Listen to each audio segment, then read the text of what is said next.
Shalom. Le couple Woko présente le livre La planification familiale et la contraception à la lumière de la Bible. La planification familiale et la contraception à la lumière de la Bible. Quand on parle de planification familiale, beaucoup d'autres expressions se rapportent à la planification familiale en question. Il s'agit donc de la gestion de naissance, des contrôles de naissance, des régulations de naissance ou limitations de naissance. Toutes ces choses concourent à mieux comprendre ce que c'est la planification familiale. Alors, c'est quoi la planification familiale? La planification familiale est l'ensemble des moyens qui concourent au contrôle ou régulation des naissances dans les buts suivants. À quelle fin pratique-t-on la planification familiale? Premièrement, pour éviter une grossesse non désirée. Deuxièmement, afin d'avoir des enfants au moment souhaité et propice. Troisièmement, afin d'espacer les naissances. Quatrièmement, afin de limiter les naissances. Et pour atteindre tous ces buts, on utilise inévitablement la contraception. Alors, c'est quoi la contraception? La contraception est l'ensemble des méthodes visant à éviter de façon réversible et temporaire la fécondation d'un ovule par un spermatozoïde. La gestion des naissances à la lumière de la Bible. Quelle est la pensée biblique sur la planification? Est-ce biblique ou pas biblique? La Bible dans son ensemble n'aborde pas explicitement le sujet du planning familial et de la contraception. Elle n'encourage ni n'interdit la planification familiale ou même la contraception. Toutefois, certains croyants, en lisant la Bible, pensent que Dieu s'opposerait à la planification familiale. Examinons les textes principaux sur lesquels les partisans des partisans contre la planification familiale s'appuient. Quels sont ces textes sur lesquels ils s'appuient pour penser que la planification familiale est anti-biblique? Nous voyons le texte de Genèse chapitre 1, le verset 28. Nous allons lire ce texte. Genèse chapitre 1, le verset 28. Puis il les bénit en leur disant: ayez des enfants, devenez nombreux, peuplez la terre et dominez-la. Soyez les maîtres des poissons dans la mer, des oiseaux dans le ciel et de tous les animaux qui se meuvent sur la terre. J'étais dans la Bible française courant. En s'appuyant sur ce genre de versets, les partisans contre la planification familiale rejettent donc la régulation des naissances et disent qu'il est du devoir de l'homme et de la femme d'avoir autant d'enfants que possible. Ils ne doivent rien faire pour espacer, pour limiter ou pour éviter les grossesses. Est-ce que réellement ce texte aurait dit qu'un couple devrait avoir autant d'enfants que possible et ne devrait rien faire qui puisse retarder ou empêcher la conception? Ce texte s'applique-t-il à les couples de tous les temps, en tout lieu, dans n'importe quelle condition? Méditons, voyons de très près encore ce texte-là pour répondre à ces questions. Quand Dieu crée l'homme et la femme, il prévoit qu'ils aient des enfants. Dieu, au travers de ce premier couple béni, recommande en réalité à tous les couples d'avoir des enfants et d'être nombreux. Cette recommandation dans ce texte n'est donc pas pour un couple en particulier, mais pour tous les couples. Donc lorsque Dieu dit multipliez-vous, il ne s'adresse pas à un seul couple, il s'adresse à tous les couples. Dieu prononce la bénédiction de fécondité afin que les êtres humains se multiplient. Dieu n'exige donc pas à chaque couple de faire plusieurs enfants. D'ailleurs, il ne précise pas le nombre idéal d'enfants à avoir par couple. Il ne donne pas de nombre minimum et maximum d'enfants. L'analyse de ces textes bibliques, comme d'autres en rapport avec la procréation, montre simplement que Dieu bénit les couples, veut qu'ils aient des enfants, mais ne nous permet pas du tout d'affirmer que Dieu exige aux couples de faire des enfants de façon illimitée et est contre contre le contrôle des naissances. Par contre, l'interprétation biblique à responsabilité à la sagesse laisse penser que Dieu autorise les hommes à la régulation des naissances. C'est une responsabilité qui leur est déléguée par Dieu lui-même. Le deuxième texte sur lequel s'appuient ceux qui sont contre le planning familial, quand on parle de planification familiale, en fait, c'est aussi le planning familial. C'est le texte de Genèse chapitre 38, verset 6 au verset 10. l'histoire d'Ona. Dans Genèse chapitre 38, le verset 6 au verset 10, il est écrit: Juda maria son fils aîné Er à une femme nommée Tamar. Er déplut tellement au Seigneur que celui-ci le fit mourir. Alors Juda dit à Ona: Tu connais ton devoir de proche parent du mort, tu dois donner une descendance à ton frère. Épouse donc sa veuve. Mais Ona savait que l'enfant ne serait pas considéré comme le sien.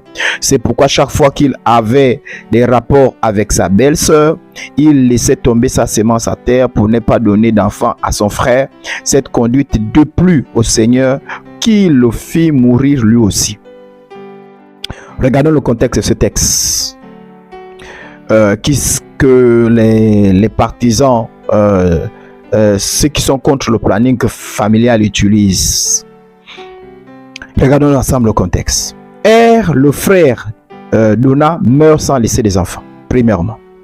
Le père d'Ona, donc le père d'Ona et Er, fait donc à Ona l'obligation, conforme aux traditions de cette épouse, d'épouser la veuve Tamar pour assurer à son défunt frère Er une postérité, c'est-à-dire des enfants avec Tamar qui seront considérés comme les enfants du défunt Er. Permettez la répétition.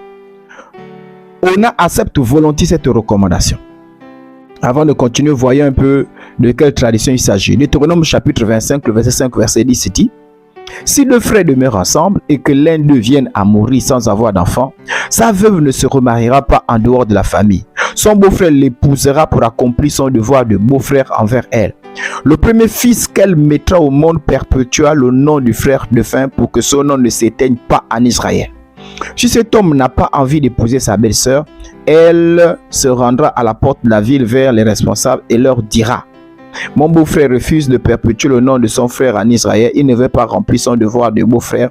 Alors, les responsables de la ville le convoqueront, lui parleront. S'il persiste dans son refus d'épouser sa belle-sœur, celle-ci s'approchera de lui en présence des responsables.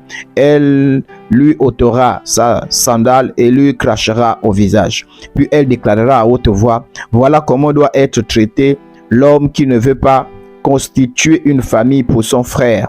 Dès lors, on surnommera la famille de cet homme en Israël la famille du déchaussé. Donc, Ona a l'obligation, conforme à la tradition, d'épouser Tamar en vue de lui faire un enfant qui devait donc porter le nom de Er décédé sans enfant.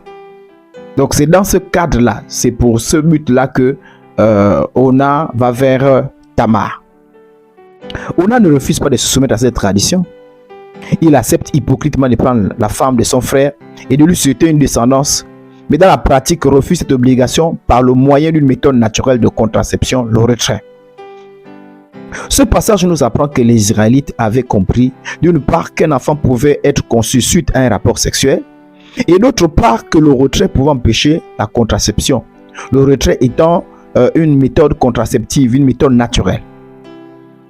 Donc les Israélites pratiquaient donc au moins une méthode de contraceptive. Ce texte n'est pas contre la méthode contraceptive. Ce texte montre même d'ailleurs que les Israélites avaient donc recours, puisque Ona n'a pas inventé quelque chose, certainement quelque chose qu'ils connaissaient. On a plein de jalousie, de méchanceté, de malhonnêteté et d'égoïsme, se sert de Tamar pour plaisir, mais refuse d'accomplir son devoir, qui est le principal et unique motif pour lequel il pouvait avoir légalement une vie sexuelle avec la femme de son défunt frère. Dieu ne frappe donc pas Ona pour avoir utilisé la contraception, mais pour l'avoir utilisé pour des mauvaises motivations. Le problème dans ce texte n'est donc pas la contraception, mais les motivations de cette contraception. Ce texte donc ne peut pas justifier le fait d'être contre le planning familial. Alors, ceux qui sont contre le planning familial ajoutent un autre argument d'autres arguments en dehors des arguments tirés de ces deux textes-là. L'argument, quel est cet autre argument? C'est que selon eux, le planning familial s'oppose à la volonté de Dieu. Selon eux, Dieu, en instituant le mariage, en instituant la sexualité, avait pour seul but la procréation. Vérifions si c'est vrai. À leur argument, on peut se poser la question de savoir, un couple chrétien peut-il jouir du plaisir sexuel et éliminer circonstanciellement la possibilité de procréer?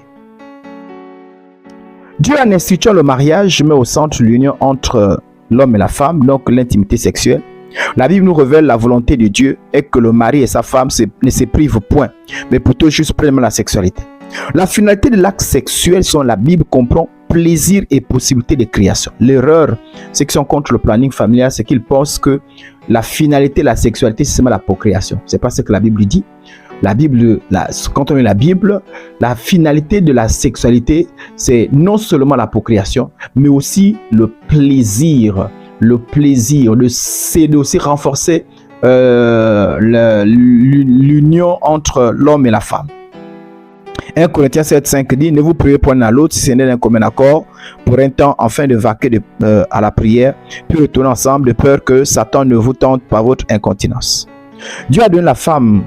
La preuve, c'est que Dieu n'est pas contre le planning familial, c'est Dieu a donné la femme un cycle qui lui permet d'avoir des rapports sexuels à certains moments sans possibilité de créer, à d'autres moments avec possibilité de concevoir avec possibilité de concevoir.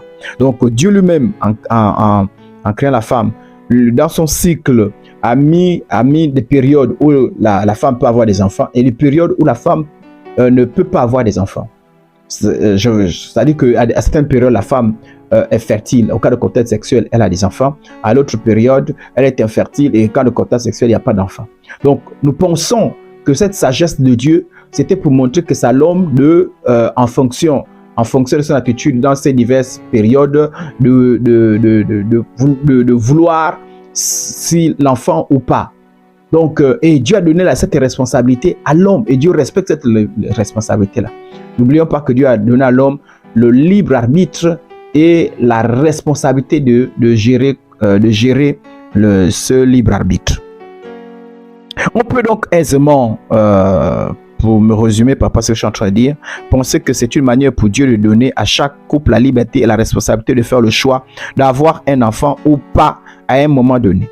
C'est certainement là une preuve que Dieu n'a pas exclusivement conçu les rapports intimes pour faire des enfants seulement, comme le pensent vraiment à tort les partisans du contre-planning familial.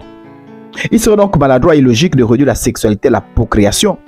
Pensez que la sexualité n'a d'autre raison d'être que la procréation.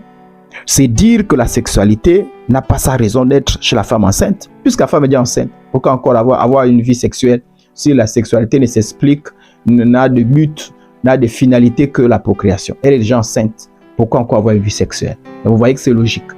Pense réduire la sexualité rien qu'à la procréation, c'est dire que les femmes ménopausées ne devraient même plus avoir une vie sexuelle. Ça veut dire que lorsqu'une femme est ménopausée, cette femme-là met fin à sa vie sexuelle, plus que le but, la raison d'être. Il n'y a plus, sauf miracle, mais il n'y a plus de raison d'être de la sexualité, plus que la raison d'être est censée être seulement la procréation. Réduire la sexualité rien qu'à la procréation, c'est dire que la femme stérile et l'homme stérile ne veulent plus avoir des rapports sexuels. Ils ne peuvent avoir, sauf miracle, mais normalement, ils ne veulent plus avoir des rapports sexuels. Tout ceci pour montrer que la procréation n'est pas l'unique finalité de l'intimité sexuelle. Elle n'en est qu'une parmi tant d'autres. Elle n'en a même pas, elle ne pense même qu'elle n'est même pas la principale raison. Elle n'est pas la principale. Elle est une raison importante, mais ce n'est pas la principale et l'unique raison. Dieu a institué la sexualité aussi pour le plaisir de ses enfants et aussi pour renforcer l'unité entre l'homme et la femme. Alors, dans quel cas le planning familial peut devenir un péché? Le planning familial en soi n'est pas un péché. Ce n'est pas un péché. Mais dans quel cas le planning familial devient un péché? La contraception aussi en soi n'est donc pas un péché. Elle n'est ni mauvais ni bonne. N'oublions pas que planning et contraception vont ensemble. Sur la Bible, la contraception, pour ne pas me répéter, n'est ni bonne ni mauvaise. Tout dépend de son usage. Autrement dit, c'est les motivations qui poussent à adopter le planning familial qui peut faire d'elle un péché. Exemple dans le cas de Ona. Ona a utilisé une contraception naturelle, le retrait. Et Ona l'a utilisé parce qu'il était méchant. Et Dieu a jugé la méchanceté et non l'utilisation du planning familial. De la même manière, nous voyons la vie de tous les jours que les gens utilisent les bonnes choses pour faire du mal. Et pourtant, cette chose est censée être bonne, mais les gens l'utilisent pour faire du mal. Donc, ce n'est pas tant la chose qui est mauvaise, mais c'est l'utilisation. D'ailleurs, la sexualité, elle est bonne, c'est Dieu qui l'a créée, mais lorsqu'on l'utilise en dehors du mariage, elle devient péché. Donc, la contraception en soi n'est pas mauvaise, mais c'est les motivations qui poussent. Quand les motivations sont bonnes, mais ce planning est mauvais, devient mauvais. Quand les motivations sont bonnes, ce planning est bon. Ce qui fait de la contraception mauvaise, non seulement les motivations, mais les méthodes qu'on utilise pour y parvenir. Par exemple, les contraceptifs abortifs qui provoquent des avortements. Ça veut dire que si on veut faire un planning familial et qu'on a recours par exemple à une pilule qui provoque des avortements, ben là, cette contraception est mauvaise parce que c'est anti-biblique. C'est anti-biblique. Nous reviendrons dans la deuxième partie sur les contraceptifs abortifs, donc qui provoquent des avortements. La planification familiale peut devenir un péché si elle est pratiquée par des motifs purement égoïstes. En effet, certaines personnes ont malheureusement eu recours à la contraception parce qu'ils avaient une mauvaise perception des enfants. Ils les ont considérés comme une nuisance, un fardeau, un obstacle à leurs objectifs égoïstes.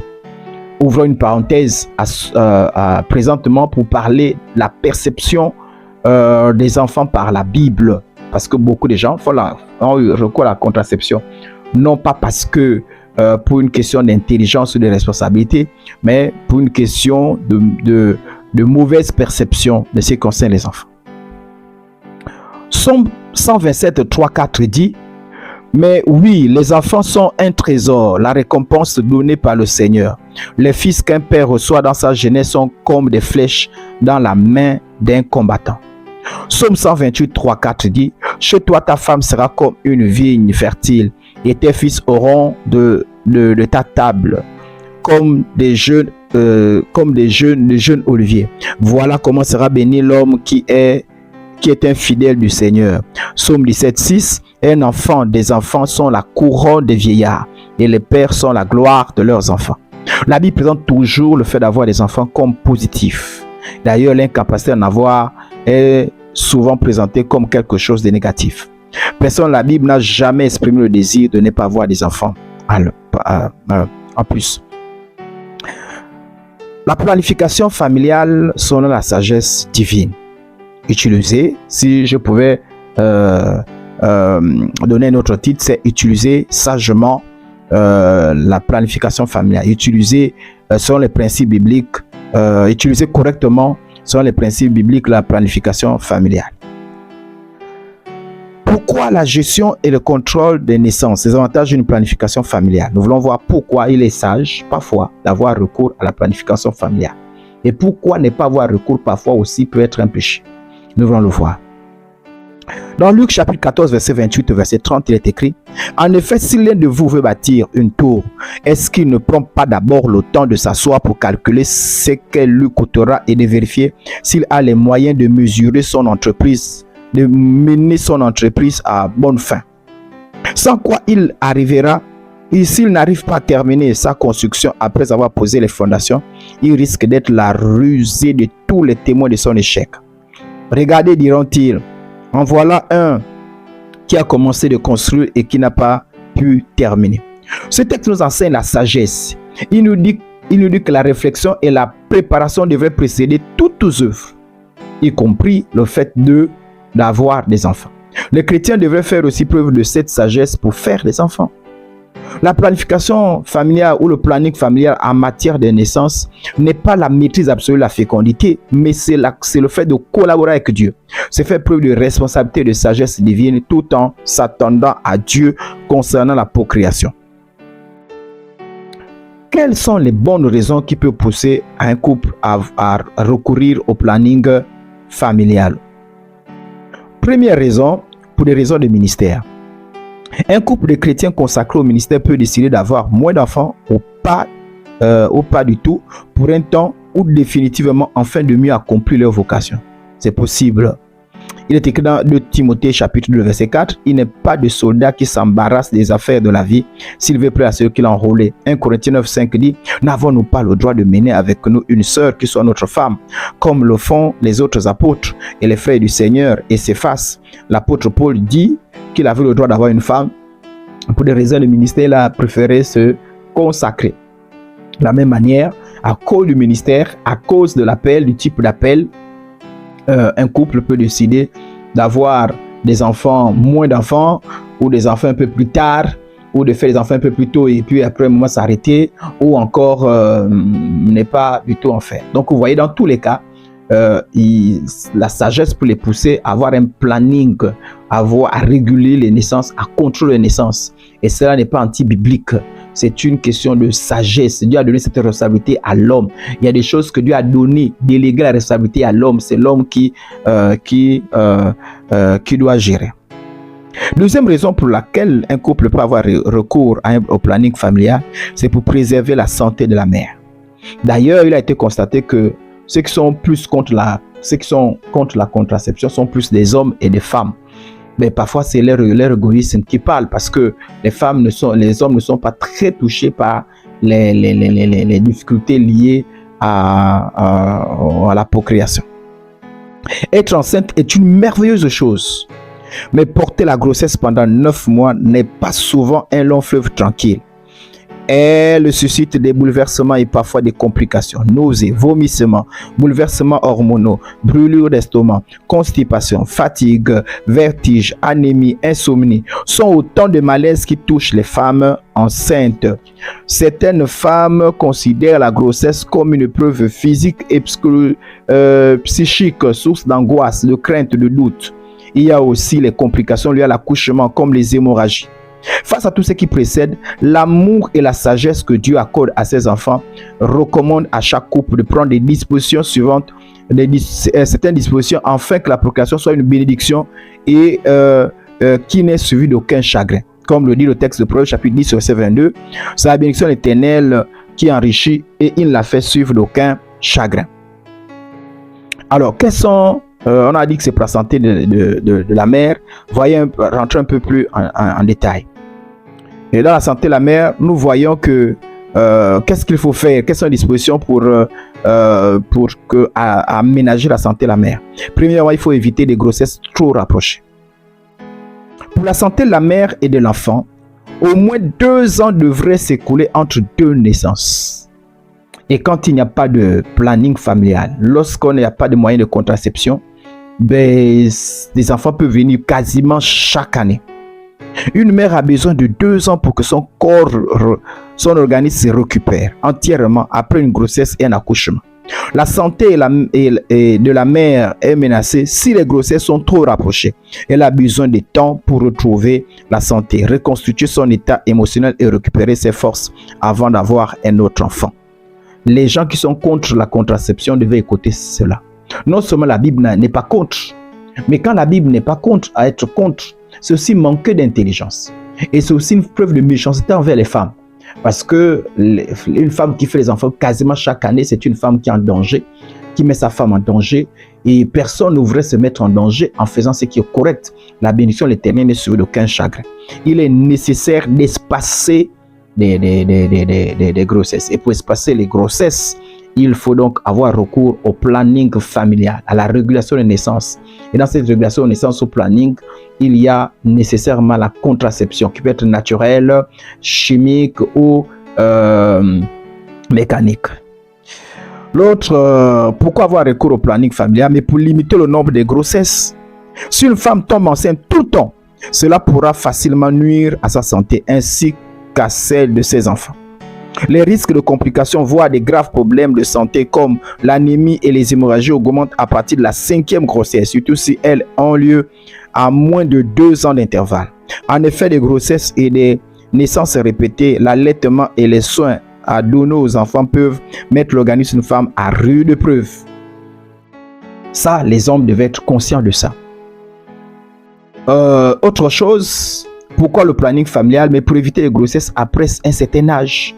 Car au-delà d'un certain âge, au-delà de 35 à 40 ans, les risques d'avoir des problèmes, pendant l'accouchement ou pendant la grossesse augmentent à cause de l'âge. Si une femme a plus de 35 ans ou 40 ans, si elle est déjà enceinte 4 fois ou plus, une nouvelle grossesse se présente un risque important, aussi bien pour sa santé que pour celle de la mère. Donc, après cet âge, sauf vraiment lorsque on a attendu longtemps, il n'y avait pas d'enfant, sauf vraiment si on s'est marié en retard, mais vraiment, il faut faire attention des hommes. Et surtout lorsqu'on a eu des enfants, après cet âge, faire des enfants, ça devient difficile. Voilà pourquoi les couples sages font les enfants un peu plus tôt pour éviter d'en faire un peu plus. Mais là aussi, même si on veut faire des enfants un peu plus tôt, les enchaînements, les enfants répétés, ben c'est dangereux de les faire parce que c'est prendre des risques. C'est prendre des risques. Dans tous les cas, même quand il faut se prendre les risques, il faut que les deux s'asseyent et décident ensemble. Mais généralement, ce sont les hommes qui imposent ça aux femmes. Pourquoi avoir recours à la contraception? Mais pour attendre que les conditions soient propices. Un enfant devait être conçu à un moment propice et favorable. Et ça, beaucoup d'Africains ne comprennent pas cela. Nous devons, en tant qu'enfants, comprendre cela. Un enfant devait être conçu au moment propice et favorable et dans des meilleures conditions. Avant de décider de concevoir, le couple devrait au préalable s'assurer que les conditions sont favorables. Avoir des enfants ne devrait pas être une source d'aventure. On ne fait pas des enfants parce que chez nous on fait toujours les enfants. Ou bien pour ses besoins. Beaucoup de gens font des enfants pour des raisons égoïstes. Oui, je fais des enfants parce que parmi eux, il y en a certains qui vont s'occuper de moi. Quand je serai vieux, je fais des enfants. Ça dit que ça, c'est des raisons égoïstes. C'est pas des raisons pures. Et ce qui fait que ces derniers sont exigeants quand les enfants naissent. Exigent beaucoup parce que les enfants deviennent pour eux des projets de société, des investissements. Ce n'est pas la vision biblique. Pas la vision biblique. Pas la vision biblique. Donc avoir des enfants n'est pas une sorte d'aventure. Élever un enfant exige du temps, de l'argent, un cadre propice. Car il faudrait bien le nourrir, le soigner, l'éduquer, l'habiller, etc. Afin qu'il soit épanoui.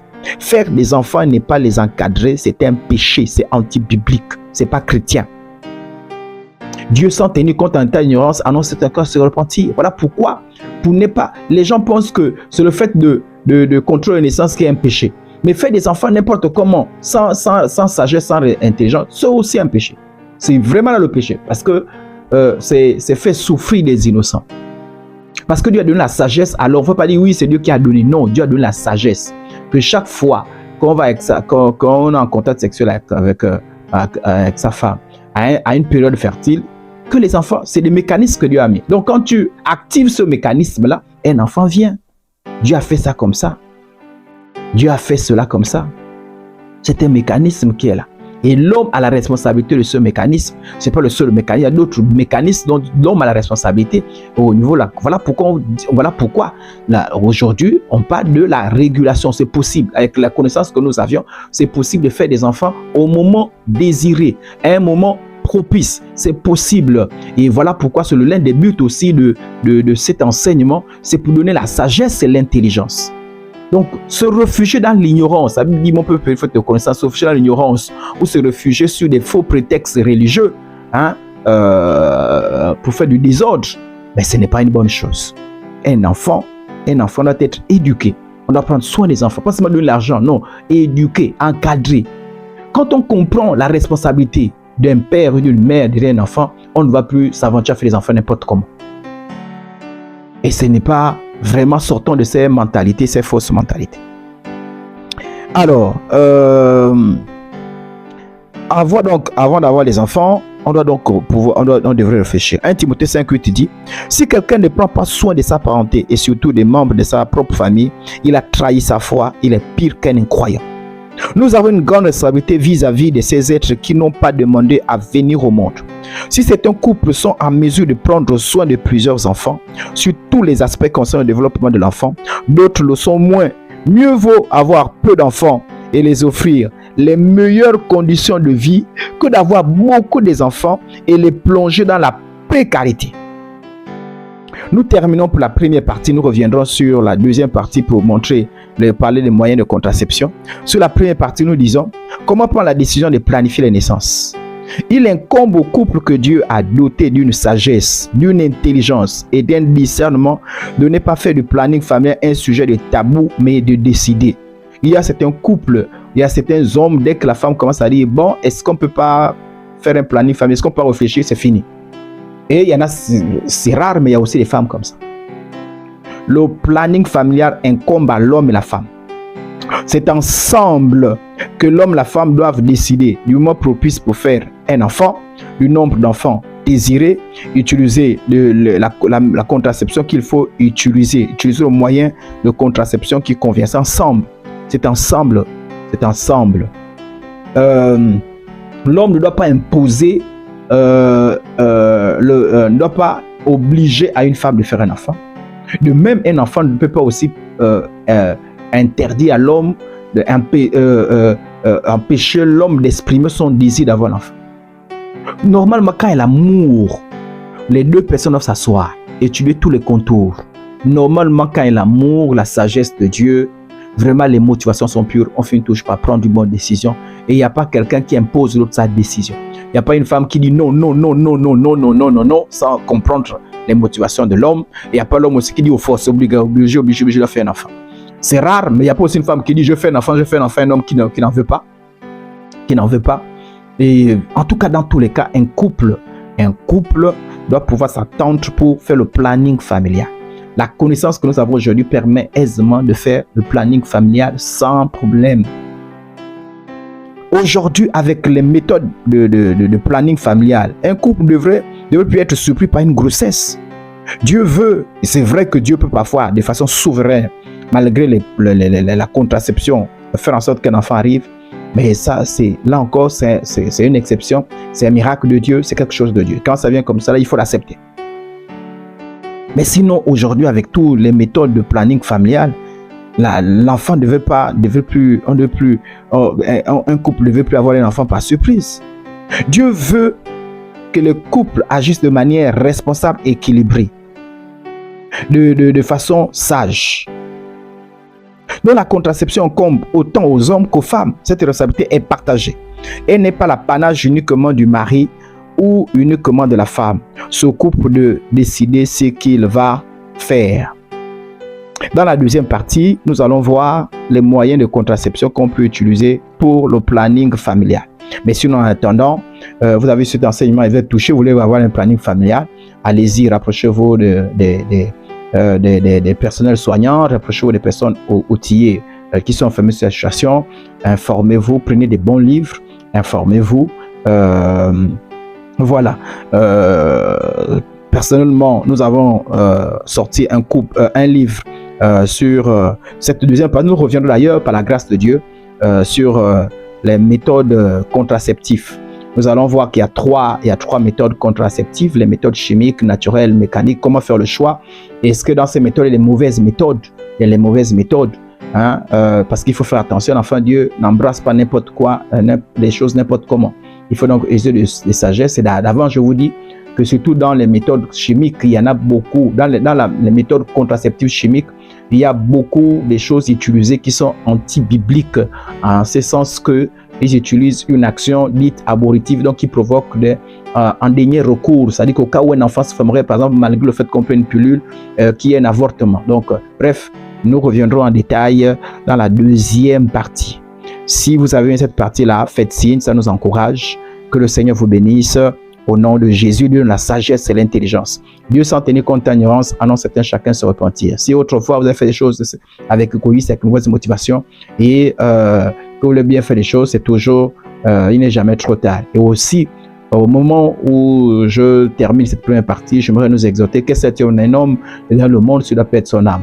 Nous exhorter qu'au-delà de ces choses, cette connaissance, pendant notre pèlerinage, pensons au ciel, parce que c'est notre destinée finale. Il ne faut pas rater le ciel. Que le Seigneur vous bénisse au nom de Jésus. Amen.